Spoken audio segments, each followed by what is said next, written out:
Movie का start एक local theatre show से होता है जिसे बहुत से गांव वाले एंजॉय कर रहे थे और उन्हीं गांव वालों में हम एक बच्चे को भी देखते हैं जिसके फादर इस ड्रामा में एज अ हीरो परफॉर्म कर रहे थे। वो ड्रामा अभी चल ही रहा होता है कि करीब रखे फायर क्रैकर्स में आग लग जाती है और फायर क्रैकर में आग लगने की वजह से वहाँ पर धमाका हो जाता है, हर चीज जल जाती है और वहाँ पर केओस हो जाता है। और अब जिस बच्चे को हमने मूवी के स्टार्ट में देखा था उस बच्चे को हम इस आग में जला हुआ देखते हैं और यहीं से मूवी का सीन कट होकर हमें प्रेजेंट में एक न्यूज शो दिखाया जा रहा था जिसमें आने वाले थंडर यानी आसमानी बिजली से लोगों को बचने के लिए बताया जा रहा था। और यहीं पर अब हम इस मूवी के मेन कैरेक्टर जेसन को देखते हैं। जेसन अपने गांव में तो एज ए टेलर वर्क करता है लेकिन वो अमेरिका जाना चाहता है, जबकि साथ ही उसे अपने गाँव की एक लड़की से शादी भी करनी थी। लेकिन उस लड़की के फादर अपनी बेटी की शादी जेसन से नहीं करवाना चाहते और अब वो किसी तरह उसकी फैमिली को मनाने के लिए सेंटा क्लॉज के हुलिये में उसके घर जाता है। जैसे ही उस लड़की के फादर को पता चलता है कि सेंटा के कॉस्ट्यूम में वहाँ पर जेसन है तो वो उसे नुकसान पहुंचाने के लिए आगे बढ़ते हैं। पर इससे पहले कि वो कोई नुकसान पहुंचा पाते आसमान से एक बहुत ही बुरी बिजली आकर जेसन पर गिरती है और एट द सेम टाइम हम एक और जगह एक और आदमी पर ये बिजली गिरते हुए देखते हैं जिसका नाम शिवू है। और यहाँ जेसन को जल्दी से हॉस्पिटल लेकर आया जाता है। हॉस्पिटल पहुंचने पर डॉक्टर्स उसे देखकर बहुत ज्यादा हैरान थे क्योंकि जिस इंटेंसिटी की उसके ऊपर बिजली गिरी थी उस लिहाज से तो उसे कुछ भी नहीं हुआ था। और अब दूसरी तरफ हम शिवू को देखते हैं जिसके ऊपर भी बिजली गिरी थी और वो तो विदाउट किसी फर्स्ट एड के ही ठीक हो गया था। शिवू जैसे ही सोकर उठता है तो उसकी बॉडी बहुत जोर जोर से कांप रही थी और उसके हिलने की वजह से उसका घर भी इस तरह हिल रहा था जैसे अर्थक्वेक आ गया हो। और ये बात इस चीज को इंडिकेट कर रही थी कि शिवू के अंदर कुछ पावर्स आ गई हैं, शायद उस बिजली के गिरने से।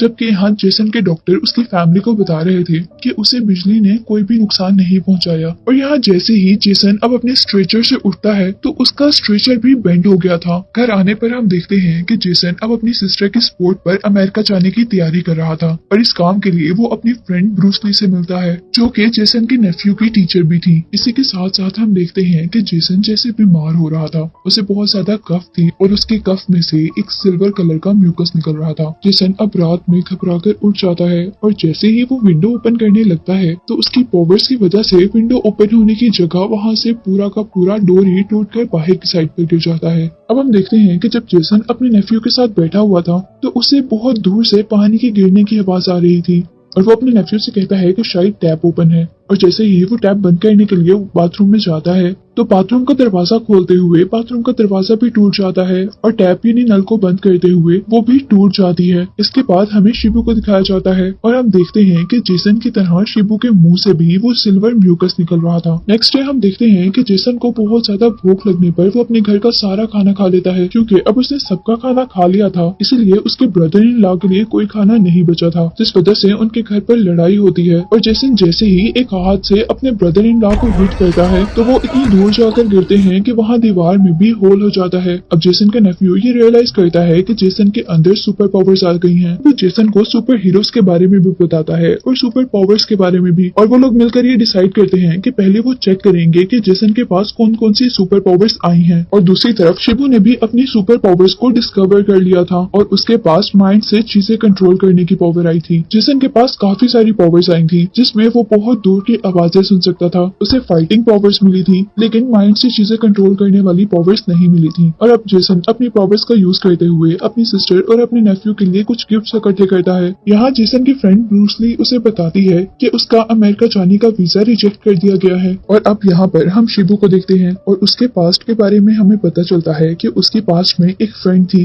जिससे वो शादी करना चाहता था पर किसी वजह से उनकी शादी नहीं हो पाई थी। और अब सुपर पावर्स आने के बाद शिबू अपनी फ्रेंड से मिलता है जहाँ उसे पता चलता है कि उसकी फ्रेंड की डिवोर्स हो गई है लेकिन उस लड़की के भाई उस लड़की की किसी और से शादी करवाना चाहते हैं। उनकी इसी सब बातों के दौरान शिबू के फ्रेंड उषा की बेटी बेहोश हो जाती है जिसे वो हॉस्पिटल लेकर जाते हैं। अब यहाँ जेसन को हम पुलिस स्टेशन में देखते हैं जहाँ उसे बताया जा रहा था कि उसका वीजा इस वजह से रिजेक्ट किया गया है क्योंकि उसकी बर्थ और स्कूल सर्टिफिकेट पर उसके फादर के नाम चेंज है। जेसन उन्हें समझाने की कोशिश करता है कि वो कोई मिसअंडरस्टैंडिंग थी लेकिन यहाँ पुलिस ऑफिसर उसे सच बताते हैं। तो यहाँ अब हमें जेसन की स्टोरी पता चलती है। असल में मूवी के स्टार्ट में दिखाया जाने वाला बच्चा जेसन ही था और उसके फादर की उस एक्सीडेंट में डेथ डेथ हो गई थी और उस एक्सीडेंट में जेसन की भी याददाश्त चली गई थी और अब जेसन को उसके स्टेप फादर ने ही पाला था। जेसन ये सारी बातें सुनकर शॉक था, जबकि अब हमें उषा की बेटी को दिखाया जाता है जो कि बहुत ज्यादा बीमार थी और उसका फौरन ऑपरेशन करना जरूरी था। शिबू उषा से कहता है कि मैं कहीं से भी पैसों का अरेंज करूंगा। अब हम जेसन को उसके घर पर देखते हैं और यहाँ उसके स्टेप फादर उसे बताते हैं कि तुम्हारे असल फादर उस दिन सिर्फ उस ड्रामा के हीरो नहीं थे, बल्कि वो एक सच में हीरो थे, क्योंकि उस दिन उन्होंने अपनी जान को खतरे में डालकर सबको बचाया था और खुद वो मर गए थे। यहाँ वो जेसन को एक बॉक्स भी देकर जाते हैं जिसमें उसके फादर की कुछ चीजें थी। जेसन को अपने फादर के उस सूटकेस में से अपना नाम मिन्नल मुरली पता चलता है और तभी वो देखता है कि उसके स्टेप फादर को चोट लगी है और इन्वेस्टिगेट करने पर पता चलता है कि जेसन के स्टेप फादर को उस पुलिस ऑफिसर ने मारा है जिसकी बेटी के साथ जेसन शादी करना चाहता था। और जेसन अब उस पुलिस ऑफिसर से बदला लेने के लिए उस शो में जाता है जिस शो की सिक्योरिटी उनके जिम्मे थी। वहाँ वो एक बर्ड के कॉस्ट्यूम में उस पुलिस ऑफिसर को बहुत ज्यादा मारता है और जाते हुए स्टेज पर अपना नाम मिन्नल मुरली लिखकर जाता है, जो कि जूट का मास्क पहनकर बैंक रॉबरी करता है अपनी फ्रेंड उषा को पैसे देने के लिए। लेकिन हॉस्पिटल जाने पर उसे पता चलता है कि वहाँ पर बिल पहले ही पे हो चुका है। अब गांव में उस रात 2 क्राइम हुए थे। दोनों क्राइम जिन्होंने किए थे उनके मुंह पर मास्क थे और सबको लगता है कि ये दोनों क्राइम करने वाला एक ही पावरफुल इंसान है जिसका नाम मिन्नल मुरली है। हालांकि दूसरा क्राइम तो शिबू ने किया था, लेकिन इसके बारे में कोई भी नहीं जानता। यहाँ अब हम देखते हैं कि जेसन के ब्रदर इन लॉ जो कि एक पुलिस ऑफिसर हैं, उनको पता चल गया था कि मिन्नल मुरली उनका अपना भाई है, क्योंकि उसके अंदर पहले भी बहुत सारी पावर्स वो देख चुके थे और अब वो जेसन के घर पर उसका मास्क भी देख लेते हैं। अब वो उसे पकड़वाने के लिए उसके कुछ कपड़े लेकर वहाँ से भाग रहे थे। जेसन जल्दी से उनकी गाड़ी का पीछा करता है जहाँ पर वो बहुत तेजी से भाग रहा था, यानी उसके पास तेज भागने की भी सुपर पावर्स थी। वो उनकी वैन को रोककर वहाँ से अपने कपड़े निकाल लेता है और सबसे बचने के लिए अब वो एक बस में चला गया था। ये बस असल में उसके फ्रेंड की शादी की बस थी। अब यहाँ पर जेसन के ब्रदर इन लॉ को शक है कि बैंक रॉबरी भी जेसन ने ही की है,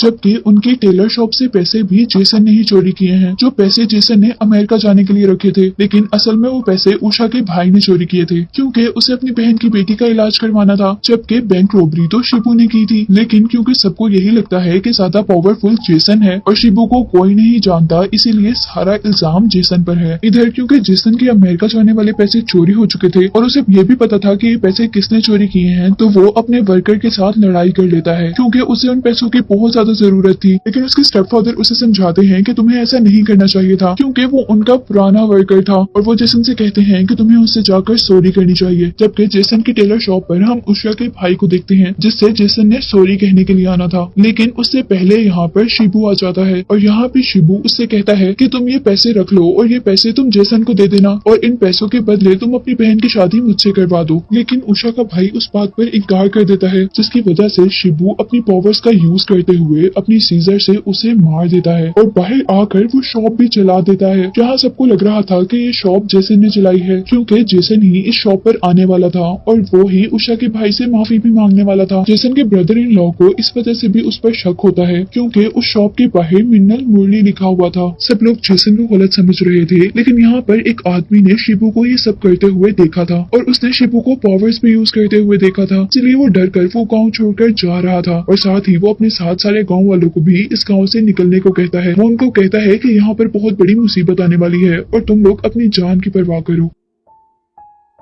यहाँ एक और पुलिस ऑफिसर जेसन के ब्रदर इन लॉ से कहता है कि अगर जेसन को उस आदमी को मारना भी था, वो कहीं और लेकर जाकर मार सकता था। जेसन अपनी शॉप को खुद क्यों जलाएगा? अब यहाँ इन सब चीजों से परेशान होकर जेसन अपनी फ्रेंड ब्रूसली के पास जाता है और अपने नेफ्यू के साथ उसे बताता है कि असल में मिन्नल मुरली मैं हूँ, लेकिन ये जितने भी बुरे काम हुए हैं, यानी उस आदमी का जो मर्डर हुआ है और जो बैंक रॉबरी है, वो मैंने नहीं की। वो कन्फेस करता है कि हाँ, उस दिन पुलिस वालों को सिर्फ मैंने मारा था। ब्रूसली उससे परेशान होने के लिए मना करती है और कहती है कि मैं तुम्हारे साथ हूँ। जबकि पुलिस ऑफिसर गांव के दरमियान में एक बहुत बड़ी सी बेल लटका देते हैं और गांव वालों से कहा जाता है कि अगर कहीं पे भी मिन्नल मुरली किसी को भी नजर आए तो वो लोग ये बेल बजा दें। और दूसरी तरफ हम देखते हैं कि जेसन के साथ वाली शॉप की सीसीटीवी फुटेज में वो आदमी नजर आ रहा था जिसने असल में जेसन की शॉप को जलाया था। अब सारे पुलिस स्टेशन में खड़े होकर वो सीसीटीवी फुटेज देख ही रहे थे कि वहाँ पर शिबू जूट का मास्क पहनकर आता है सीसीटीवी फुटेज लेने के लिए, जबकि जेसन वहाँ पर बगैर मास्क के खड़ा था। सबका शक जेसन से उतर जाता है और उनको पता चल जाता है कि मिन्नल मुरली कोई और है। पुलिस वाले शिबू पर गन पॉइंट करते हैं, लेकिन वो अपनी पावर्स का यूज करते हुए सारी गन्स को गिरा देता है और वो फुटेज लेकर वहाँ से भागता है। और यहाँ अब जेसन भी अपना चेहरा छुपाते हुए उससे वो सीडी लेने के लिए वापस भागा था, क्योंकि वही सीडी तो उसकी सच्चाई का प्रूफ थी। वो दोनों भागते भागते एक बस के अंदर पहुंच जाते हैं, जहाँ पर शिबू उस कैसेट को तोड़ देता है और उनकी लड़ाई के दरमियान में यहाँ पर बस ड्राइवर मर जाता है, जिसकी वजह से बस आउट ऑफ कंट्रोल होकर एक पहाड़ी से नीचे गिरने वाली थी। लेकिन जेसन उस बस और बस के लोगों को बचा लेता है और उस बस पर लिखकर जाता है असल मिन्नल मुरली। लेकिन उसका नाम अभी भी किसी को नहीं पता था। इस लड़ाई की वजह से लोगों को ये पता चल गया था कि यहाँ पर दो मिन्नल मुरली हैं, एक वो जो अच्छे काम कर रहा है, एक वो जो बुरे काम कर रहा है। अब दूसरी तरफ हम दोबारा शिबू को देखते हैं, जो कि अपनी फ्रेंड उषा से शादी करने वाला था और अब वो उस आदमी को मार देता है जिस आदमी से उषा की सेकंड मैरिज होने वाली थी, और वो उस कार पर जेसन की तरह लिखता है असल मिन्नल मुरली। अब यहाँ हमें पता चलता है कि असल में जेसन और शिबू की लड़ाई की वजह से वो दोनों एक दूसरे की असलियत जान गए हैं। अब यहाँ जेसन और शिबू अपनी असली हालत में एक दूसरे से मिलते हैं और शिबू जेसन से कहता है कि अगर तुम मेरी मदद करो उषा से शादी करने में तो मैं ये गाँव छोड़कर चला जाऊंगा। लेकिन जेसन उसे कहता है कि मैं ये बात कैसे प्रूव करवाऊंगा कि मैंने कोई बुरा काम नहीं किया, ना ही मैंने उस आदमी का मर्डर किया है और ना ही मैंने बैंक रॉबरी की है। वो लोग अभी ये बात कर ही रहे होते हैं कि वहाँ पर उस गांव की बेल बज जाती है, जो बेल उन्होंने मिन्नल मुरली के ढूंढने पर लगाई थी। और यहाँ अब हम देखते हैं कि वही आदमी आ गया था जिस आदमी ने शिबू को आग लगाते हुए देखा था और उसने पुलिस को बता दिया था कि असल मिन्नल मुरली शिबू है। और जैसे ही सब लोग उस पर पत्थर फेंकने लगते हैं तो वो अपने माइंड और अपनी पावर्स का यूज करते हुए उनको हवा में ही खड़ा कर देता है। और यही दूसरी तरफ हम देखते हैं कि जेसन के ब्रदर इन लॉ ने उसे भी अरेस्ट कर लिया था और यही उस क्राउड में से शिबू गायब हो गया था और वो उस गांव से भागने वाला था। लेकिन सारे गांव वाले यहाँ पर इकट्ठा हो गए थे, क्योंकि वो शिबू को इस गांव से बाहर भागने नहीं देना चाहते थे। शिबू जैसे ही अपने घर से बाहर भागने वाला होता है तो वो देखता है कि उषा अब उसके घर पर आ गई है। ये देखकर शिबू बहुत ज्यादा खुश होता है, लेकिन तभी गांव वाले आकर उसके घर को जला देते हैं। वो तो घर से बाहर था, जिसकी वजह से वो तो बच जाता है, जबकि उसकी फ्रेंड उषा और उसकी बेटी मर जाते हैं। और अब वो इस गुस्से में पूरे गांव को उसी तरह खत्म करना चाहता था जिस तरह उसकी फ्रेंड मरी थी, यानी आग लगाकर। अब यहाँ हम देखते हैं कि पुलिस वाले भी किसी तरह शिबू को रोकने की कोशिश कर रहे थे, क्योंकि वो भी जान गए थे कि शिबू अब बदला जरूर लेगा। और शिबू ने अब एक क्राउड के अंदर बहुत ज्यादा बम लगा दिए थे, जिसकी वजह से जगह जगह आग लग जाती है। और अब पुलिस ऑफिसर्स जेसन के पास आते हैं, वो उससे कहते हैं कि हम ये नहीं जानते कि तुम्हारे पास क्या सुपर पावर्स हैं और तुम क्या कर सकते हो, लेकिन प्लीज तुम किसी तरह हमारे गांव को शिबू से बचा लो। वो जल्दी से जेसन को जेल से बाहर निकालना चाहते थे, लेकिन उनकी कीज गुम हो जाती हैं और जेसन अपने हाथ से गेट तोड़ते हुए बाहर निकलता है। और अब जेसन अपने बनाए हुए नए सुपरमैन कॉस्ट्यूम में वहां पर पहुंचता है जहां पर आग लगी हुई थी। और यहाँ पर जेसन और शिबू के दरमियान में लड़ाई शुरू हो गई थी, लेकिन क्योंकि शिबू के पास माइंड कंट्रोल करने की पावर थी और जेसन के पास ऐसी पावर नहीं थी, तो जेसन हारने वाला था। और अब वो लड़ाई को छोड़कर शिबू को समझाने लग जाता है कि तुम प्लीज गांव वालों को छोड़ दो। वो कहता है कि गांव वालों ने तुम्हारा क्या बिगाड़ा है। और तभी शिबू से कहता है कि मेरी फ्रेंड उषा ने भी किसी का कुछ नहीं बिगाड़ा था और मैंने भी किसी का कुछ नहीं बिगाड़ा था, तो मुझे ये सजा क्यों मिली है। और अब शिबू अपने गुस्से में जेसन को बहुत ज्यादा मारता है, और क्योंकि जेसन की पावर्स थोड़ी कम थी इसीलिए वो हार रहा था। जेसन शिबू को मारता है और वो जाकर एक जमीन पर गिरता है, जिसकी वजह से उसकी वो याददाश्त वापस आ जाती है जब मूवी के स्टार्ट में उनके गाँव में आग लगी थी और उसके फादर ने सबको बचाया था। और यहाँ अब उसके पास भी माइंड से चीजें कंट्रोल करने की पावर आ गई थी और वो अपने फादर की तरह यहाँ सारी चीजों को बचाने वाला था। और इतनी पावर्स आने के बाद अब जेसन एक बहुत बड़ा स्पेयर उठाकर शिबू की तरफ बढ़ता है और उसके अंदर स्टैब करके उसे मार देता है। और अब यहाँ गांव वालों को भी पता चल गया था कि असल मिन्नल मुरली जेसन ही है। और ये मूवी इस नरेशन के साथ एंड होती है कि मैं अब कभी भी अमेरिका नहीं जाऊंगा, बल्कि अपने गाँव में रहकर उसकी प्रोटेक्शन करूंगा, क्योंकि मुझे ये सुपर पावर्स इसीलिए दी गई है कि मैं सबकी प्रोटेक्शन करूं। और अभी यहाँ पर और भी मुसीबतें आनी हैं और जब तक मुसीबतें आती रहेंगी मैं उनका सामना करता रहूंगा। जिसके साथ ही मूवी यहीं पर एंड हो जाती है।